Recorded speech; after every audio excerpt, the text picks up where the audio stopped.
Hello friends, good morning. നമ്മുടെ Kerala T V സീരിയലിലേക്ക് എല്ലാവർക്കും സ്വാഗതം. അങ്ങനെ നമ്മുടെ ഗീതുവിനെ കൊല്ലാനായിട്ട് വന്നത് ഈ പറയുന്ന ഒരു ഡോക്ടർ വേഷം കെട്ടിയ ആളാണ്. അങ്ങനെ ഡോക്ടർ വേഷം കെട്ടി വന്ന ആളുടെ കയ്യിൽ നിന്ന് നമ്മുടെ ഗീതുവിനെ തലനാരിഴയ്ക്ക് രക്ഷിച്ചെടുക്കുന്ന നമ്മുടെ വിജയലക്ഷ്മി അമ്മയും. അങ്ങനെ അവർ വന്ന് നമ്മുടെ ഗീതുവിനെ രക്ഷിച്ചു. ഗീതു ഇങ്ങനെ ശ്വാസത്തിന് വേണ്ടി കിടന്ന് പിടയ്ക്കുന്നത് അവർ കണ്ടുകൊണ്ട് ഓടി വന്നപ്പോഴേക്കും ഇവൻ ജീവനും കൊണ്ട് ഇറങ്ങി ഓടി, ഈ വന്നവൻ. ആ സമയത്ത് അവർ ഓടി വന്ന് ഈ മുഖത്തേക്ക് ആ മാസ്ക് എടുത്ത് വെച്ചു. എന്നിട്ട് ഗീതുവിനെ ഇങ്ങനെ തലോടിക്കൊണ്ട് നിൽക്കുക, പേടിക്കണ്ട കേട്ടോ, ഗീതുവിനൊന്നും ഇല്ലാട്ടോ എന്നൊക്കെ പറഞ്ഞു. അപ്പോൾ വിജയലക്ഷ്മി അമ്മയെ നേരിട്ട് ഗീതുവിന് പരിചയമൊന്നുമില്ലല്ലോ. ഗീതു എന്നിട്ട് ഇങ്ങനെ വിജയലക്ഷ്മി അമ്മയെ തന്നെ ഇങ്ങനെ നോക്കുവാണേ.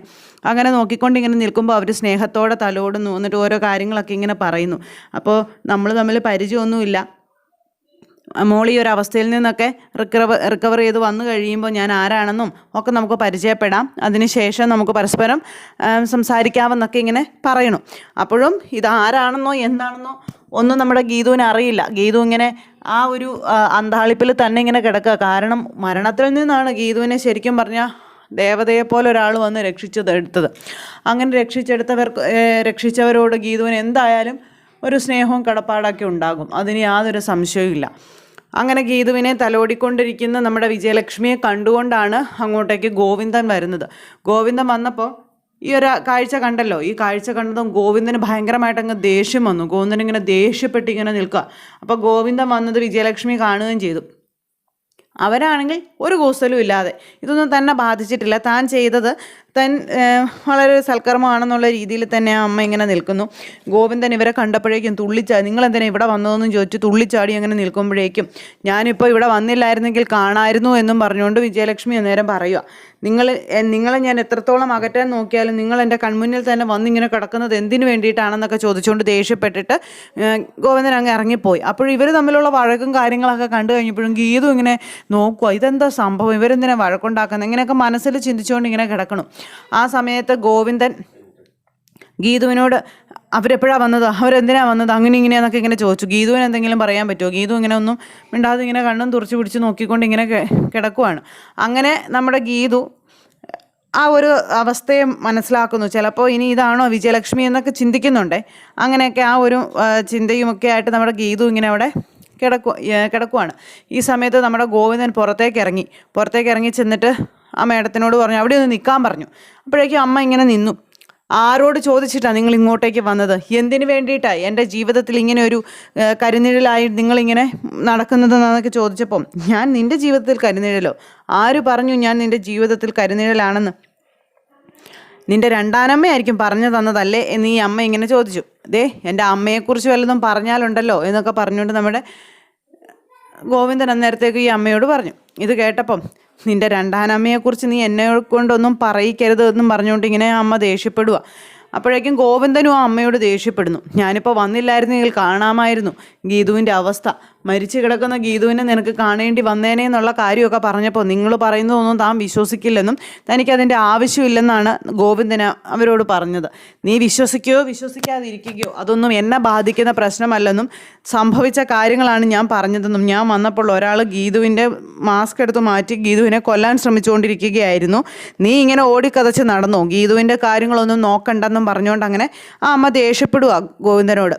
അപ്പോൾ എൻ്റെ ഭാര്യയുടെ കാര്യങ്ങൾ നോക്കാൻ എനിക്കറിയാം, നിങ്ങൾ കൂടുതൽ അതിനകത്ത് ഇടപെടണ്ട എന്നും പറഞ്ഞുകൊണ്ട് ഇങ്ങനെ പറയുമ്പം, ഓ ഭാര്യ എന്ന് പറയുന്ന വാക്കിൻ്റെ അർത്ഥം എന്താണെന്ന് നിനക്കറിയാവോ എന്നൊക്കെ ഇങ്ങനെ ചോദിച്ചു. അപ്പോഴേക്കും ഇവർ അമ്മയും മോനും തമ്മിൽ അങ്ങോട്ടും ഇങ്ങോട്ടും കുറേ തർക്കങ്ങളും കാര്യങ്ങളൊക്കെ നടത്തി. മേലിൽ എൻ്റെ കൺമുന്നിൽ പോലും വന്നു പോയേക്കരുതെന്ന് ഗോവിന്ദൻ പറയുമ്പം, അത് എൻ്റെ സൗകര്യമാണെന്നും എവിടെ പോകണം, എങ്ങനെ പോകണം, ആരെ കാണണം എന്നുള്ളത് ഞാൻ തീരുമാനിക്കും, അതിനകത്ത് ചോദ്യം ചെയ്യാനോ അല്ലെങ്കിൽ എൻ്റെ വഴികൾ തടസ്സപ്പെടുത്താനോ നീ എൻ്റെ ആരും അല്ലെന്നും പറഞ്ഞുകൊണ്ട് ഈ അമ്മ ഇങ്ങനെ മകനോട് പറയണം. എന്നിട്ട് അമ്മയും മോനും കൂടെ അങ്ങോട്ടും ഇങ്ങോട്ടും ഒന്നും രണ്ടും പറഞ്ഞ് അങ്ങനെ അങ്ങ് നിന്നു കേട്ടോ. അത് കഴിഞ്ഞ് അവരങ്ങ് പോയി. ഗോവിന്ദൻ എന്നിട്ട് നേരെ ഗീതുവിൻ്റെ അടുത്തേക്ക് ദേഷ്യപ്പെട്ടു. പിന്നെ അങ്ങോട്ട് പോയിരുന്നു ഇങ്ങോട്ട് പോകണു. ഗോവിന്ദൻ ഒരു നിമിഷത്തേക്ക് റിലേ കട്ടായി ഇങ്ങനെ നടക്കുക. കാരണം ഭയങ്കരമായിട്ട് ദേഷ്യം. ഗീതുവിനെ ആരോ കൊല്ലാൻ ശ്രമിച്ചു എന്ന് ഇവർ പറയുന്നു, ഇവർ നേരെ കണ്ടു. അങ്ങനെ ഓരോരോ ആ ഒരു ടെൻഷനും കാര്യങ്ങളും ഒക്കെ ആയിട്ടാണ് നമ്മുടെ ഗോവിന്ദൻ ഇങ്ങനെ അതിൽ നടക്കുന്നത്. അങ്ങനെ നടക്കുന്ന സമയത്ത് ഇതിപ്പോൾ ആരോടെങ്കിലും പറയണം, ഈ കാര്യങ്ങളെല്ലാം പറയാതിരിക്കാൻ ഗോവിന്ദനെ കൊണ്ട് കഴിയില്ല. അമ്മ, അതായത് തൻ്റെ കാണപ്പെട്ട ദൈവം രാധികാമ്മയോടെല്ലാം പറയണം. അതിനുവേണ്ടി പുറത്തേക്ക് ഇറങ്ങിപ്പോയി രാധികയെ ഫോൺ ചെയ്യുക. അപ്പോൾ രാധികയെ ഫോൺ ചെയ്തു, കണ്ണാ മോനെ, അവൾക്ക് എങ്ങനെയുണ്ടടാ, അവൾക്ക് ഇപ്പോൾ പ്രശ്നം വല്ലതും ഉണ്ടോടാ എന്നൊക്കെ ചോദിച്ചപ്പോഴേക്കും ഗീതു ഇപ്പോൾ ഓക്കെ ആണമ്മേ, കുഴപ്പമൊന്നുമില്ല, ഗീതുവിന് പ്രശ്നങ്ങളൊന്നുമില്ല എന്ന് പറഞ്ഞു. ഇത് കേട്ടപ്പോഴത്തേക്ക് രാധികയുടെ പകുതി ഗ്യാസ് അവിടെ പോയി. ആ സമയത്ത് ഇനിയിപ്പോൾ എന്താടാ മോനെ നിൻ്റെ പ്ലാൻ, നിന്നോട് ഞാൻ പറഞ്ഞ കാര്യങ്ങളൊക്കെ നീ ചെയ്തോ എന്ന് ചോദിച്ചപ്പോൾ ഒന്നും ചെയ്തിട്ടില്ല, അതൊക്കെ ചെയ്യാമേ എന്ന് പറഞ്ഞു. പിന്നെ ഇവിടെ ഒരു സംഭവം നടന്നെന്ന് പറഞ്ഞു. എന്താണെന്ന് ചോദിച്ചപ്പോഴേക്കും ഈ അമ്മയുടെ കാര്യങ്ങൾ പറയുവാണ്. അവൾക്ക് ഇങ്ങനെ ബോധം തെളിഞ്ഞു. പിന്നെ ഇവിടെ വെച്ച് ഞാൻ വിജയലക്ഷ്മിയെ കണ്ടു എന്ന് പറഞ്ഞപ്പോഴത്തേക്കും രാധിക ചാടി അങ്ങ് എഴുന്നേറ്റു. നീ എന്താ പറയുന്നത്, വിജയലക്ഷ്മിയെ കണ്ടെന്നോ?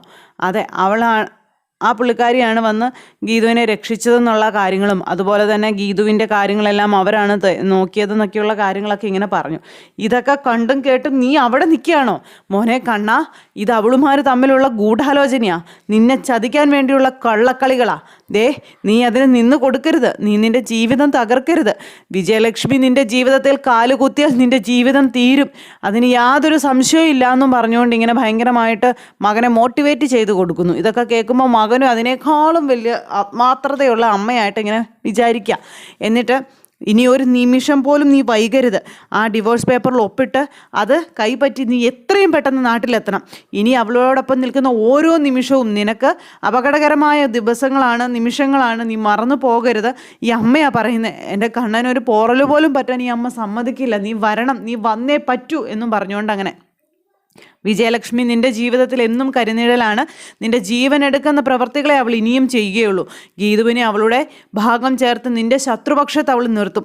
നീ അതൊന്നും അനുവദിച്ച് കൊടുത്തുകൂടാ. നീ പെട്ടെന്ന് തന്നെ ഡിവോഴ്സ് പേപ്പറിൽ ഒപ്പിട്ട് നീ വേഗം വരണമെന്നും പറഞ്ഞുകൊണ്ട് അമ്മ മകനെ കുറേ ഉപദേശം. അതെ അമ്മേ, ഞാനത് ചെയ്യും അമ്മേ, ഞാനത് ചെയ്തിട്ട് എത്രയും പെട്ടെന്ന് എത്തിക്കോളാം അമ്മയെന്നും പറഞ്ഞുകൊണ്ട് മകൻ അങ്ങനെ അതും പറഞ്ഞുകൊണ്ട് ഫോൺ അങ്ങ് കട്ട് ചെയ്തിട്ട് ഈ ഗോവിന്ദൻ നേരെ ഡിവോഴ്സ് പേപ്പറും എടുത്തുകൊണ്ട് അങ്ങ് പോവുക ഗീതുവിൻ്റെ അരികിലേക്ക്. അപ്പോൾ ഗീതു അങ്ങനെ അവിടുന്ന് ഓക്സിജൻ മാസ്ക് ഒക്കെ മാറ്റി കുറച്ചൊക്കെ റിലീഫായി അങ്ങനെ ഇരിക്കുകയാണ്. ഈ സമയത്താണ് ഗീതുവിൻ്റെ അടുത്തേക്ക് ചെല്ലുന്നത്. ഗോവിന്ദൻ ഈ പേപ്പറും പിടിച്ചുകൊണ്ട് തനിക്ക് ഈ പേപ്പറിൽ ഒപ്പിട്ട് തരണമെന്നും പറഞ്ഞു. ഗീതു ഇങ്ങനെ ഗോവിന്ദനെ ഒന്ന് നോക്കി. ഇനിയിപ്പോൾ നിൻ്റെ കാര്യങ്ങൾക്ക് പ്രശ്നങ്ങളൊന്നുമില്ല, നിൻ്റെ കാര്യങ്ങൾക്ക് വേണ്ടുന്ന ക്യാഷ് നിൻ്റെ അക്കൗണ്ടിൽ കിടപ്പുണ്ട്, അതുപോലെ ഇവിടുത്തെ കാര്യങ്ങളെല്ലാം സെറ്റാക്കിയിട്ട് ഞാൻ ഇവിടുന്ന് പോവുകയുള്ളൂ. പക്ഷെ പോകുന്നതിന് മുൻപ് എനിക്ക് ഈ പേപ്പറിൽ ഒപ്പിട്ട് തരണമെന്നും പറഞ്ഞുകൊണ്ട് ഗോവിന്ദൻ ഇങ്ങനെ ഗീതുവിനോട് കട്ടായം പറഞ്ഞു. അതായത് ഭയങ്കരമായിട്ട് വാശി പിടിക്കുന്നു. അപ്പോൾ ഗീതു ഇങ്ങനെ ഗോവിന്ദനെ തന്നെ തുറച്ചു നോക്കി കുറേ നേരം ഇരുന്നു, ഒന്നും മിണ്ടിയില്ല. നിന്നോട് ഞാൻ പറയുന്നത് വല്ലതും നീ കേൾക്കുന്നുണ്ടോയെന്ന് ചോദിച്ചു ഗോവിന്ദൻ ഗീതുവിനോട് ദേഷ്യപ്പെടും. അവിടേക്ക് ആ നേഴ്സ് വന്നു. നേഴ്സ് വന്നപ്പോൾ ഗീതുവിനോട് ഭയങ്കര സൗമ്യമായിട്ട് സംസാരിക്കുന്നു. നേഴ്സ് വന്നിട്ട് ഗീതുവിന് കൊടുക്കാനുള്ള മരുന്ന് കൊടുത്തിട്ട് നേഴ്സ് അങ്ങ് പോയി. അന്നേരത്തേക്കും ഗോവിന്ദൻ വീണ്ടും ദേഷ്യപ്പെട്ട് സംസാരിക്കുന്നു. അങ്ങനെ ഗോവിന്ദനും ഗീതുവും കൂടെ സംസാരിച്ച് ഈ ഡിവോഴ്സ് പേപ്പർ ഒപ്പിടുന്നതിനെക്കുറിച്ചുള്ള കാര്യങ്ങൾ പറയുമ്പോൾ നമ്മുടെ ഗീതു മുഖത്ത് നോക്കി തന്നെ പറഞ്ഞു, ഒപ്പിട്ട് തരില്ല എന്ന്. തന്നെ ഗോവിന്ദ് സാറിനെ എനിക്ക് വേണ്ട, പക്ഷേ ഈ പേപ്പറിൽ ഗീതു ഒപ്പിട്ടിട്ട് സാറ് ഡിവോഴ്സ് വാങ്ങിക്കില്ല എന്ന് പറഞ്ഞു. നീ എന്താ എന്നെ കളിയാക്കുകയാണോ എന്ന് ചോദിച്ചു. ഞാനെന്തിനും നിങ്ങളെ കളിയാക്കണം, അതിൻ്റെ ആവശ്യമൊന്നും എനിക്കില്ല. പക്ഷേ ഈ പേപ്പറിൽ ഞാൻ ഒപ്പിടില്ല എന്ന് പറഞ്ഞത് അത് ഒപ്പിടില്ലാത്തത് കൊണ്ട് തന്നെയാണെന്ന് ഗീതു പറഞ്ഞു. എനിക്കിനി നിന്നെപ്പോലെ ഒരുത്തിയെ ചുമക്കേണ്ട കാര്യമില്ല. എനിക്ക് നീയുമായി യാതൊരു ബന്ധവും മുന്നോട്ട് കൊണ്ടുപോകാൻ താല്പര്യമില്ല. അങ്ങനെയുള്ളപ്പോൾ ഈ പേപ്പറിൽ ഒപ്പിട്ട് തരാതെ പിന്നെ നീ എന്ത് കാണിക്കാൻ? എൻ്റെ ജീവിതത്തിലേക്ക് അവകാശം പറഞ്ഞ് കയറി വരാനാണോ? അങ്ങനെയാണോ ഇങ്ങനെയാണോ എന്നൊക്കെ ചോദിച്ചു. കിഷോർ ഉപേക്ഷിച്ചതുകൊണ്ട് ഇനിയിപ്പോൾ എൻ്റെ ജീവിതത്തിലേക്ക് കടിച്ചു തൂങ്ങാനാണോ നീ തീരുമാനിച്ചിരിക്കുന്നതെന്നൊക്കെ ചോദിച്ചപ്പം എനിക്ക് ഓരോരുത്തരുടെയും ജീവിതത്തിൽ കടിച്ചു തൂങ്ങേണ്ട ആവശ്യമില്ലെന്ന് ഗീതു പറഞ്ഞു. പിന്നെ നിങ്ങളുടെ ജീവിതത്തിലേക്ക് നിങ്ങളുടെ സ്വത്തും പണവും മോഹിച്ച് വരാനായിരുന്നെങ്കിൽ പണ്ടേ ഗീതുവിന് വരാമായിരുന്നു. ഗീതു അതൊന്നും ചെയ്തില്ലല്ലോ, ഇനിയും ഗീതു അത് ചെയ്യില്ല.